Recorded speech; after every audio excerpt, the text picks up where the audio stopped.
Hey, welcome to another Get Geekish podcast. That was a weird wave there. Still from isolation. Don't judge my waves. Hi. We're a family show. Anyway, I'm Derek, joined with Vino. Hey, how's it going? And obviously we're still in isolation because the world is a crazy, crazy place. We have the pandemic going on, and then, of course, you got murder hornets now. And then we saw that list the other day of like each month. Oh, yeah, just making up all the possible things that could be coming in 2020 that would not be unexpected. Yeah. So it got us thinking with the murder hornets and everything like that, which are, if you research those things, they're like 2 inches long and ouchie. What's great about murder hornets is because obviously the name drums up a little bit because people think murder hornets. Oh no. Yeah, no. Because they murder bees, but a guy that gets stung by things for a living said that their sting was one of the most painful things he's ever experienced. Like that right there was just like, okay, that guy can get me afraid of murder hornets. Well, can we pause real quick and just talk about that guy? Like, who decides, like, when they're growing up, I want to get stung by bugs when I grow up. I want to be that person. Like, well, I can see a lot of like 10 to 15-year-olds that are probably thinking it's a great idea, but I think. Well, okay. So flashback to, I'm going to say elementary school. For some reason, we thought it was great to play with red ants, or fire ants as they're called. He means him. Yeah. You never did that?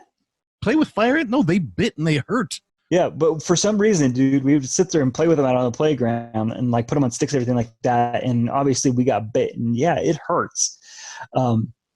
So I can only imagine. Plus you have those bullet ants that are in like the Amazon or whatever that apparently feel like you're getting shot. Like maybe that's the next thing to come. We got the murder hornets and then bullet ants. Yeah, the scary thing about those kind of creatures is that there's enough descriptions of what it feels like to know that many people have actually been bitten or stung by the things to be able to actively and accurately describe what it feels like.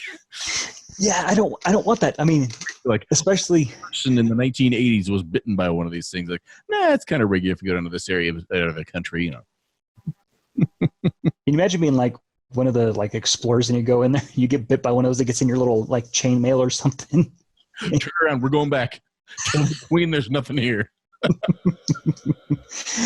Anyway, so that got us talking about like creatures in film and pop culture, kind of like the critters behind me of what we don't want to see. I mean, these things probably easy kind of take out if I remember the movies correctly, and sometimes they're kind of funny, but still wouldn't want to deal with them because they can shoot little quills. But yeah, that's seen critters. It's a thing. It's a very campy B horror movie. We talk the same thing of like gremlins are the same way. The evil gremlins I really wouldn't want to see around, but for the most part they were relatively harmless. They just broke some stuff, so it'd be still kind of cute to spice things up a little bit. Have some random fiery-eyed little creatures jumping around the house. Gremlins 1, no. Gremlins 2, Gremlins? Yes. I could see having Mohawk as a pet. Yeah, I guess. Before he turns all into Spike. Yeah. Yeah. Chain him up out back. He'll be fine. What about Tremors? The giant worms? No, thank you very much. Worms are okay. Murder worms are not, especially murder worms that are that big and can like burrow underground and tear you apart. And sorry, graboids. No. But, like the worms themselves are not that bad until they open the mouth, and it's very. I'm pretty sure what the Demogorgon's face was based off of. That's holding the end open, flower petal kind of thing, and that whole concept kind of creeps me out. And the Tremors worms were not easy to kill, but as long as you stayed away from the desert, you're probably okay. I don't know. I'd like to see like did the Tremors franchise ever go into like urban areas? Because that would have been interesting to see how they would have handled that. Granted, like again, Tremors 1 was great. Tremors 2 is entertaining, and then I'm pretty sure it went downhill from there. So Tremors 2 better because it almost did the campy route, and I don't think I can beyond that. But yeah, murder worms, not like. I think it must be human nature. Any creature that can go places easily that we can't, I think, are much more terrifying. Whether it be burrowing underground or in space or underwater, like even just deep water fish are terrifying. You see angler fish, deep sea, those things. You're like, nope. I'm not setting foot in the ocean ever.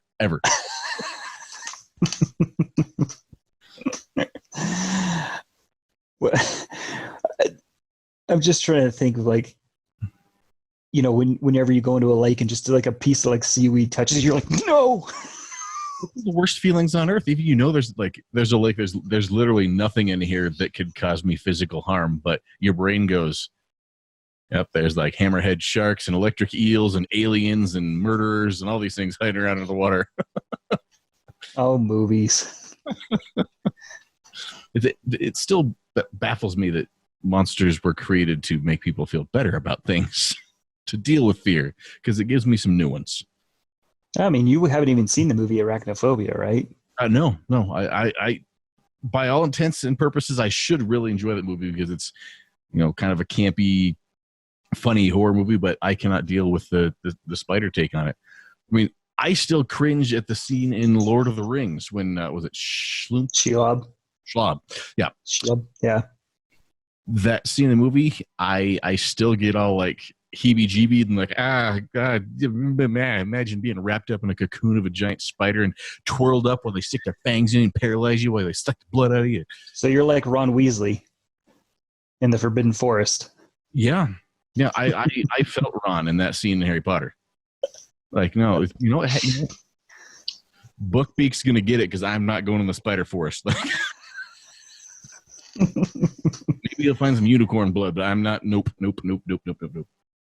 Yeah, because I was going to say the spiders from Arachnophobia, that one was like a giant one that came here and then mated with all the little common spiders and made like mutant spiders. And like, I want people to realize, I know it's psychological. You just saying that made like the hair on the back of my neck stick up a little bit and get that little like, oh, no. Are you sure that wasn't a spider crawling on your neck? I'm pretty sure. I've had enough friends that have done that to me over the years that I'm kind of used to it. God, if we had one just drop down right now in front of that camera, it'd be great. I hate you so much. One that I'm very glad doesn't exist. Any alien from the Alien franchise. The xenomorphs and all that. Mm-hmm. But the facehuggers, probably because of their spider-like looks, are at the top of my list for that. Not the fact that they latch onto your face and shove an egg down your throat. Yeah, I'm not a fan of creatures wanting to reproduce inside of me. Maybe that's... All right. I agree. The xenomorphs are... Nope. That's just what we need, is that coming to Earth and then predators behind them, having a whole battle, Danny Glover gets involved. We don't need that. At least the predators are just killing us for sport. I mean, I feel like creatures that are trying to torture us and eat us are somewhat scared. The ones that are for sport, they just want to kill you. I mean, this is a weird train of thought to go down. I never thought I'd have before. But if something's just killing you for fun, I feel like it's not quite as terrifying because it's not quite as believable. Or to the point that if some other creature has decided that it wants to kill me, that there's not much I can do about it anyway. Whereas things that are fighting to torture and eat and things like that, they're trying to actually make you feel more pain, be more scared. Your logic is weird. Never said it wasn't. I'm trying to rationalize this in my head because I find myself going back and forth on things when I'm literally trying to get this. Oh yeah, predators are okay. It's not the aliens. Like, yeah, predators come to our planet to hunt us. Yes, aliens were trying to survive. The critters were trying to survive. The tremors were trying to survive. The spider from Arachnophobia was trying to survive.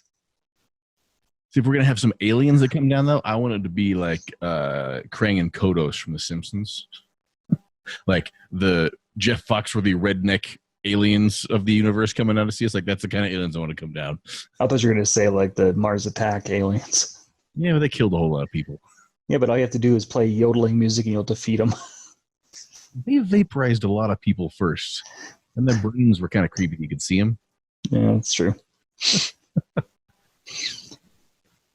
Well, I mean, what else? Like, we grew up, I would say, like, the 80s and the 90s was just like a creature fest. Because you also had, the troll movies? Not the kid troll movies, no. The weird, again, a campy horror movie. Remember Trolls? Yeah, I forgot they had a... Yeah, not the kids movie. The weird little campy horror movie that was like, I don't know. And then, of course, the murder monsters and like that, the Freddy Krueger, the Jasons, the Michael Myers and stuff like that. Yeah. Freddy Krueger's one that I feel like being able to have something murder in your sleep is slightly terrifying. Mm-hmm. But maybe it's just the age I am, though, that the whole premise of Nightmare on Elm Street is just far-fetched enough that it's not that terrifying per se. The whole terrorize you in your sleep type of thing, or how they killed him. Yeah, the terrorize you in your sleep thing. I mean, with all the things going on, maybe I'm just tempered now. So, this thing happened, and it can kill you in your sleep. But this sounds like a good way to go, I guess. Oh, man. I would love to see the Stay Puft Marshmallow walking around. Yeah, I mean, you wouldn't want kind of like what's behind it, the whole Zool thing. Zool can stay in her own dimension. I just want giant Stay Puft Marshmallow. He can knock over a few buildings. I'll go roast some marshmallows on his toesies. And then he'll squish you. Imagine, like, in the Ghostbusters scene when they light him up with the proton packs. Can you imagine how good that part of New York City smelled for like 3 hours? Oh, actually, probably smelled pretty good for a while when he blew up and marshmallow just went everywhere. That was the perfect toasted marshmallow smell erupted across the city without the campfire to go with it. That's the best New York's ever smelled. That thing from The Thing. You watch that one? Oh, yeah, the alien with Kurt Russell. Yeah. Another parasitic alien. Parasites, I think I'm not okay with parasites. I think rather than the egg-laying thing I talked about, I go with anything parasitic. I'm not a fan of. Technically, humans are parasites. They're not, only when they're in wombs.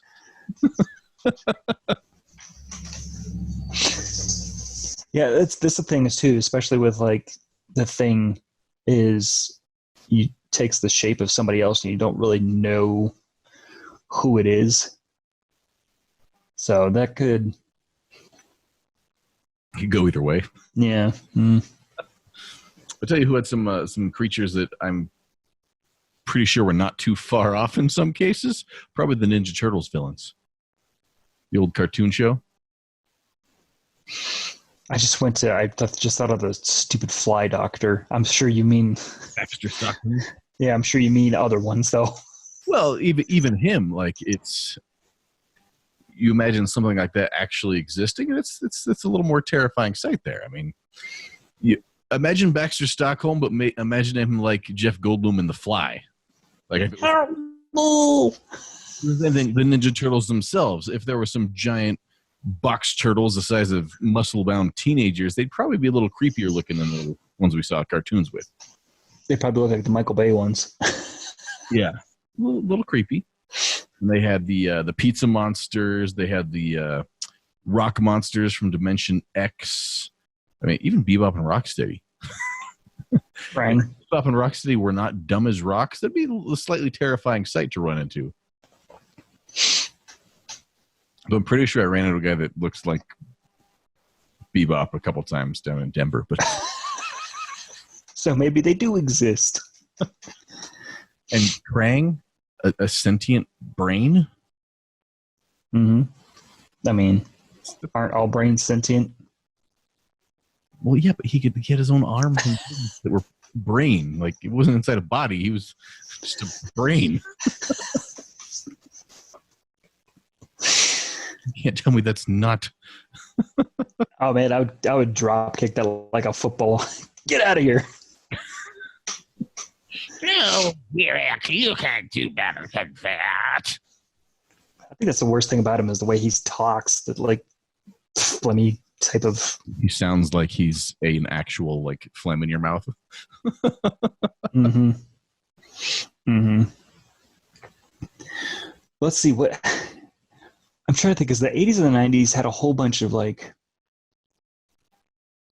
weird creature type of things. I mean, if you want to go recently, I've seen, people compare the murder hornets to the tracker jacks from, that's what it is. From Hunger Games, which people compare those, and I don't know if it's quite the same, because the tracker jack's point was it was like a target. They put a target and you could attack the swarm. I mean, somebody learns how to weaponize the murder hornets, then I'm scared. Like, forget the exosuits and nuclear weapons. When somebody can weaponize murder hornets, I'm out. What's that do? Watch, it's a pheromone. Attack. Yeah, no, that wouldn't be great. The guy that gets stung by one thing has got a problem. The guy that has to test out the suits against those things, he's insane. Just put on the bite suit, it'll be fine. It's just like training a police dog. We're going to unleash these 53,000 swarming insects, and they're going to try and sting you. Excuse me? Please? Okay. How fast can you run? I feel like I can't name a lot of them, but a lot of animes have villains that would be like mess your pants terrifying if they were real. True. Things that spawn out of the ground and spawn tentacles and multiple heads and arms and legs and lots of interdimensional travels. When I think that's the thing right there is you look at some of that and you know what, maybe we're not far off. Maybe there is some company that's like Umbrella Corporation trying to come up with a genome or something to make super soldiers, and they're making monster dogs that are going to come attack you, or some big blobby person that you destroy part of its body, it's going to grow back even bigger and grotesquer type of thing.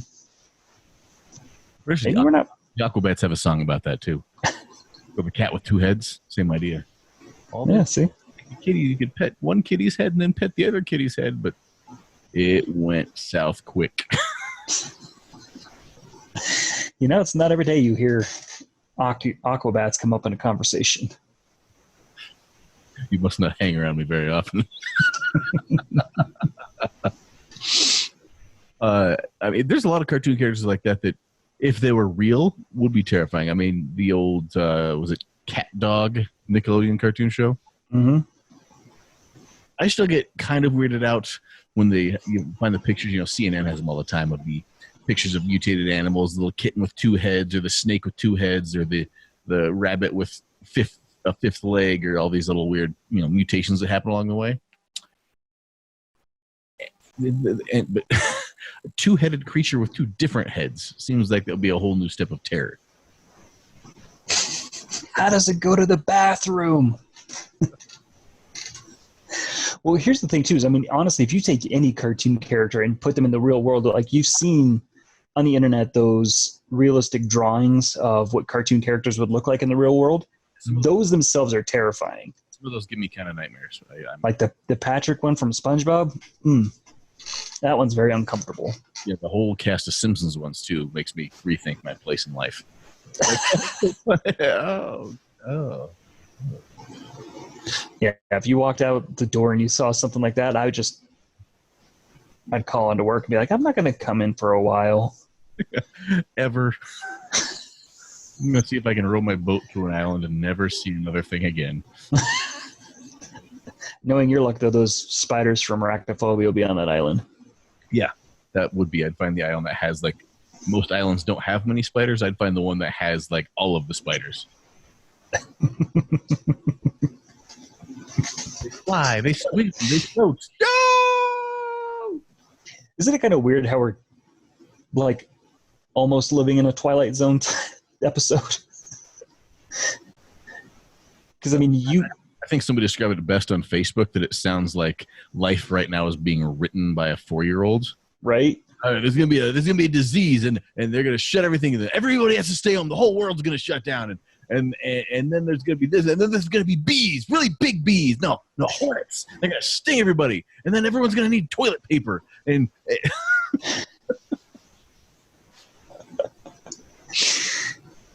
it's an interesting time we live in.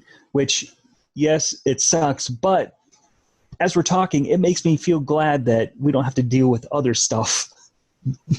I don't have to worry about going to sleep and getting attacked by a burnt-up janitor from a school, or walking outside, and if I step on the ground, soft ground, a giant worm is going to come up and eat me.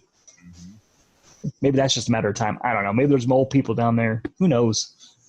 With the M. Night Shyamalan movie when it was the wind, the earth fighting back. Which one? Had The Happening? Yeah.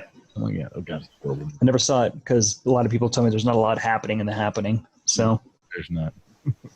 The most happening is in the title. But it's long ago and it's terrible, so I don't have to feel like it's bad for spoilers. But all these people are getting killed, and it's because it's the wind. The trees are helping to emit some like poison toxic thing that does stuff to people, so the earth is just kind of cleaning itself out. And then it's a lot of Mark Wahlberg going, and that's where you get a lot of those gifts from. What about that creepy thing from Pan's Labyrinth? Which one? The one that with the eyeballs in it. Yeah. We both just did that right there for the camera. Yep. Hi. I mean, any creature from Pan's Labyrinth, honestly, because even the fawn itself is kind of the Pale Man. That's his name. Well, and I'm trying to think. There's another Guillermo del Toro movie that have like these little tooth fairy creatures. What is it? Oh God, Are You Afraid of the Dark or something like that? There's little creatures that are like this big that have sharp teeth, and there's just a whole bunch of them. And I think that one was, those things would suck. Or the those little fairy things from Harry Potter that are kind of like that. Little blue ones? Yeah. Everything. Things that look cute and then turn out to be really, really not cute. And see, I think that's the biggest thing. I don't want that. Like the rabbit from Monty Python. It's just a rabbit. It's just got big sharp teeth to go roll, roll, roll. Yeah, I feel like maybe it's stereotyping monsters, but when a monster looks terrifying, you kind of you go into it knowing like, okay, this thing means business with its razor sharp teeth and blood red eyes and acid spit dripping on the floor. Like, okay, I can stay away. But something that begs you to come pet it and rub its belly that's going to kill you is a little. You just described a cat.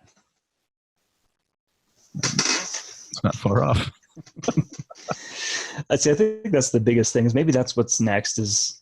I guess in Fort Collins we have the bunnies have the bunny flu or whatever is going on. So yay! I just saw that today. It was a new one I heard. The bunny flu. Yeah.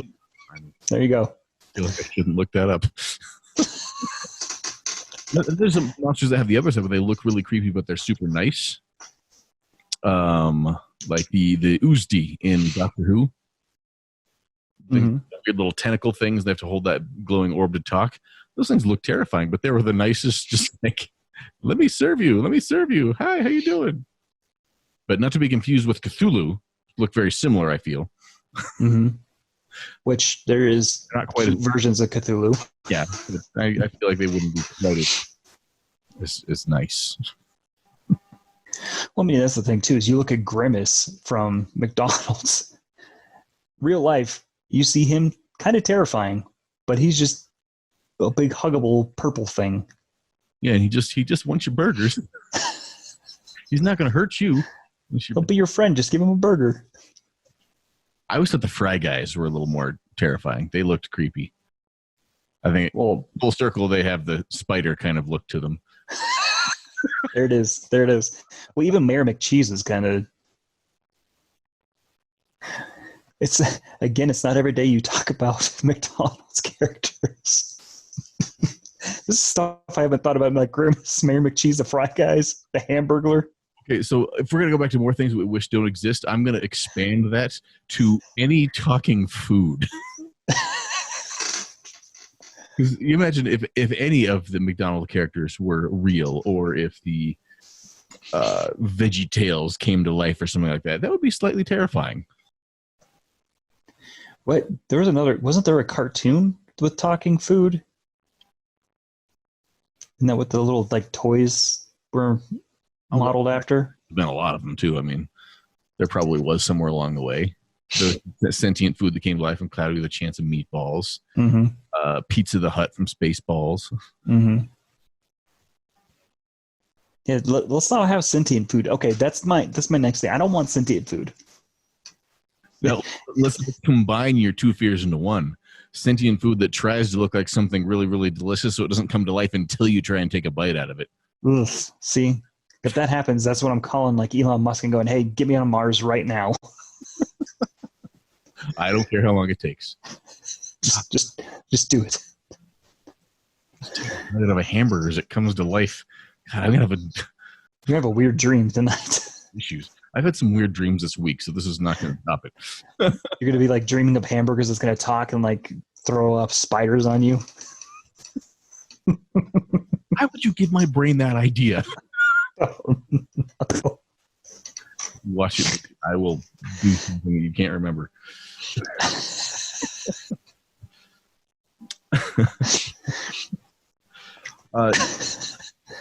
For a generic sense, I'm okay with zombies never coming to actual life. Well, I'm pretty sure we're close to that actually happening. Some of the zombie viruses, but the takes of zombies that we've created in sci-fi have moved up beyond the tape of, oh, that's just some weird thing that happened to,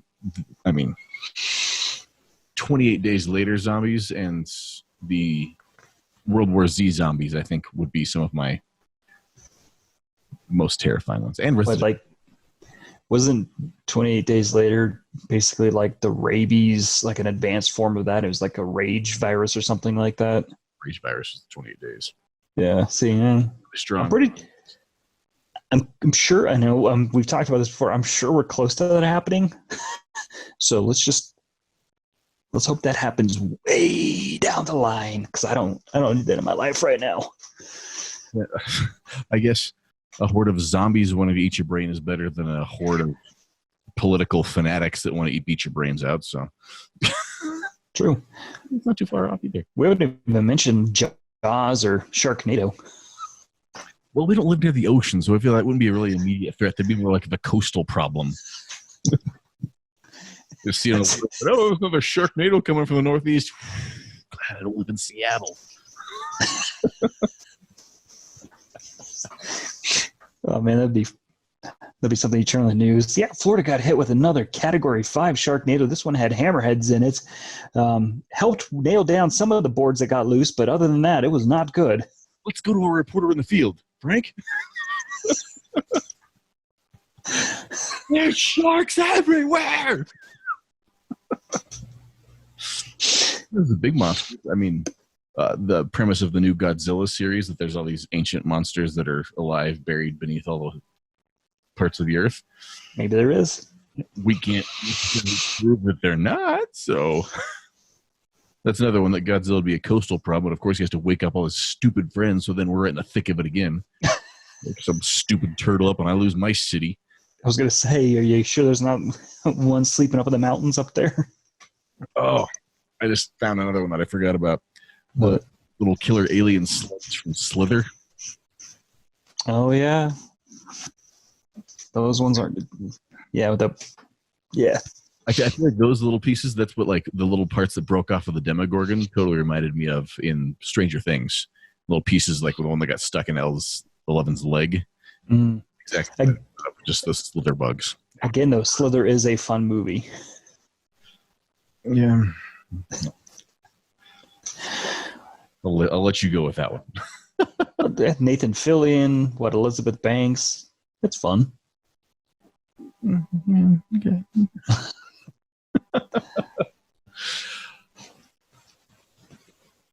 I mean, you also have Jurassic Park, so I wouldn't necessarily call them monsters, but in theory, those would be cool to see in real life. But also, in theory, I know it'd go worse than what the movies portrayed. So, see, I feel like you keep saying it. That's one we're probably not too far off either. That's true. Right now, since we're using a webcam, some NSA guy just went, "They're on to us." If we suddenly stop podcasting in a couple weeks, you might come check on us. Yeah, I would say like sentient AI and then the genome cloning of extinct things is probably already there. I mean, this just past week, there was that news article that apparently there's an alternate universe that's time's going backwards. Well, yeah. I read a couple of this because I saw that and I was all jazzed about it too, and I was kind of let down because the whole point of the articles is they use those as like kind of headline bait because the I know. studies just proved that they can't prove that this doesn't exist, which is far-fetched. But I'm all for the multiverse. Let's see what's going on. My theory was, just by reading the headline before I clicked on the story, was okay. So there's an alternate universe, and time's going backwards. Did we just meet up, and that's why everything's going to crap this year?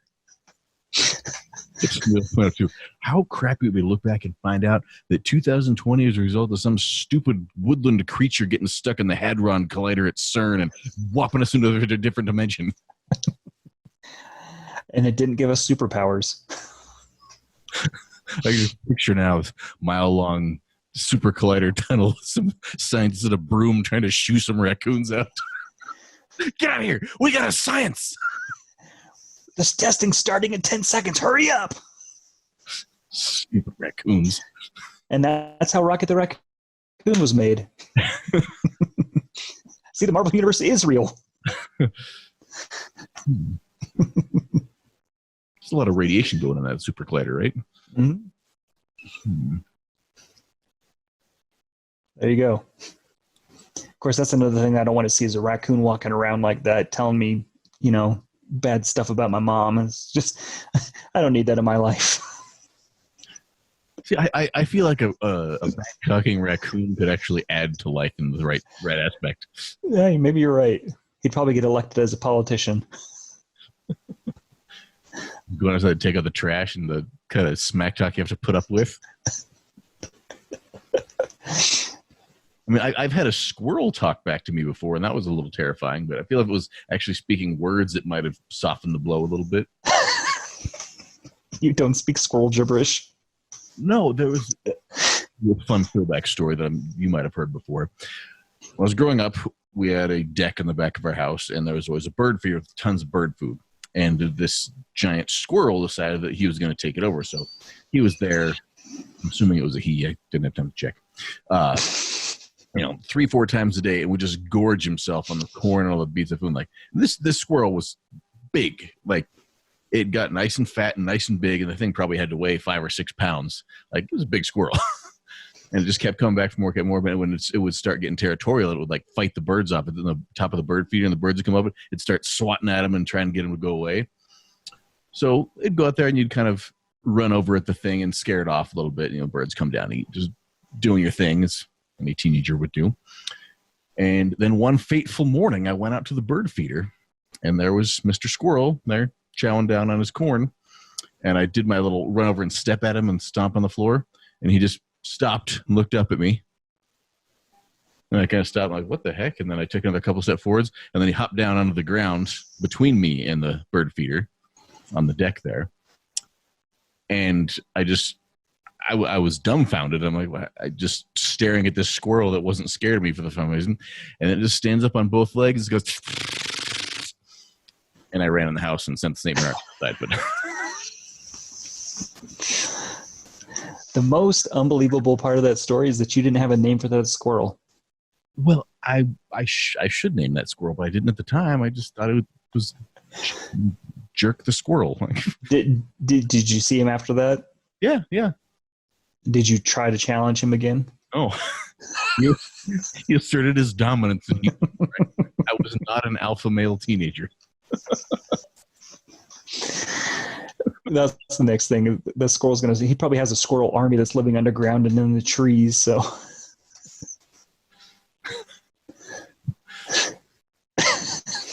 You said trees. We think of the Ents from Lord of the Rings. I'd be down with some Ents coming back. I'd feel bad for all my furniture, but I'd be pretty cool to see some talking trees. You go out there for a yard sale. You're taking your table out. And he's like, "Brother," you're like, "Oh." This was other trees. I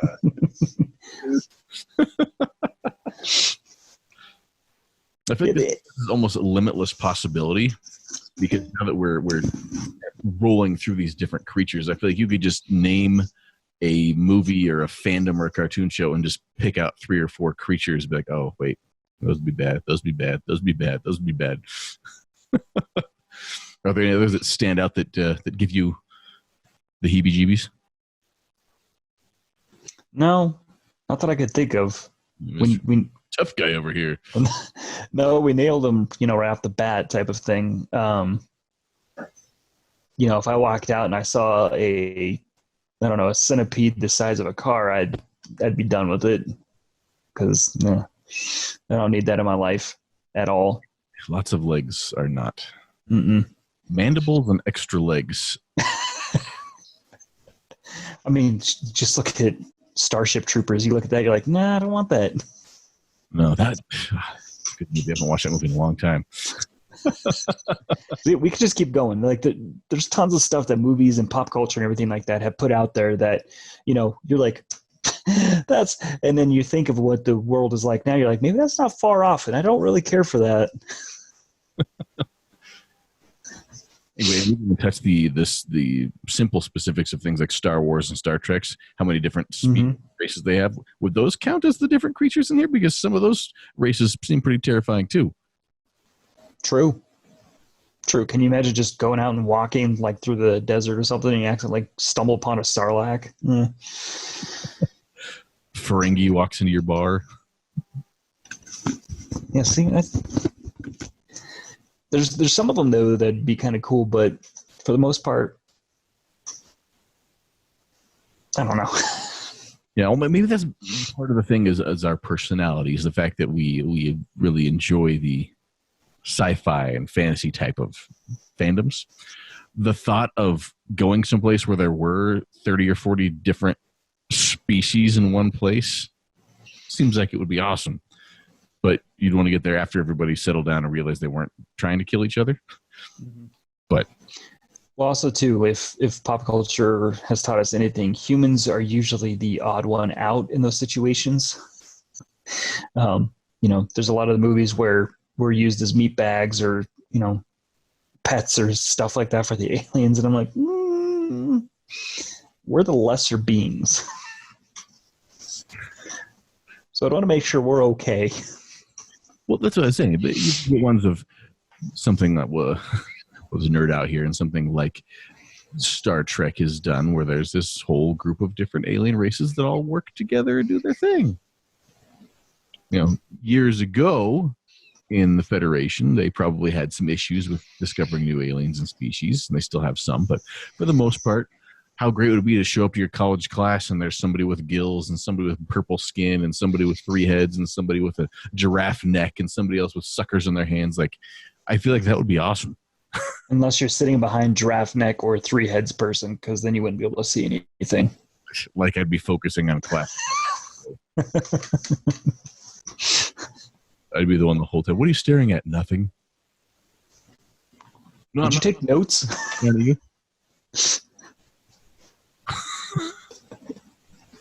You're trying to make him do party tricks. So with those gills, I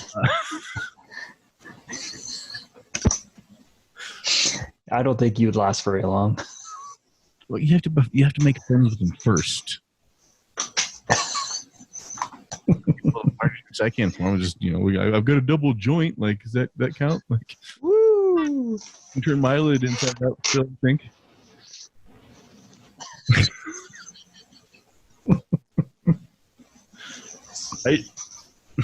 This has gone off the rails from the original topic, but we're good with it, right? I always imagined what it would be like if you had that, first contact with an alien species or something like that. Just imagine, take your pick of what an alien looks like, pops up in the room across from you, is trying to communicate with you. What do you do back? Do we do the stupid American thing and start talking really loud and really slow, hoping you understand us? Nice to meet you. Welcome to Earth. Or are you trying to like pantomime stuff out of it and like? I don't know, because if like Mars Attacks has taught me anything, careful what you're pantomiming. Exactly. And then I don't know if I think I would just sit there and look at it and go, is anybody else seeing this? You want to take me by a leader or something? Mom! Hey, I'll tell you what you want to know. Just keep anything out of the backside, okay? We'll go find some medical books. I can go get my x-rays and my medical history. Like, you don't got to stick anything like... That's another podcast that we should go into someday. The myth of aliens and why that became a thing. Yeah, I'll do some research on that one. But I feel like this whole podcast is going to give me some new nightmare fuel. Thank you very much. You're welcome. It's the same thing I tell my young daughter. These kind of ideas also, I think, break the fear a little bit. Okay, then watch Arachnophobia. No, because it turns things a little too ridiculous at times. And you imagine these horrible, horrible creatures. I'm not going to... You stop. Like, you look at the critters behind you, and you think, if you find something that you're like, well, it could be worse. It could be giant blood red-eyed things that'll shoot porcupine quills at me. I guess this snake in the backyard is not so bad. A little desensitization, if you will. I'm pretty sure Arachnophobia is like PG-13, so your daughter's getting right to the age where I can show it to her, and it might become her favorite movie. Just for the record, my daughter loves scary movies. She loves Stranger Things. She loved The Meg. You know what terrified her for like 3 days? A National Geographic video about a lizard that can shoot blood out of its eye. And yes, that is a real thing that exists in the world. Go ahead and Google it. The video's cool. It's got this super, super slow motion video. You watch it doing the thing off. She was mortified of that for days. I know my wife felt so bad that she showed her that video because she thought she's like, it's so cool, and thought she would find it cool. She didn't. I kept trying. We kept trying to shoot it, but this is awesome. This is awesome. No, it didn't at all.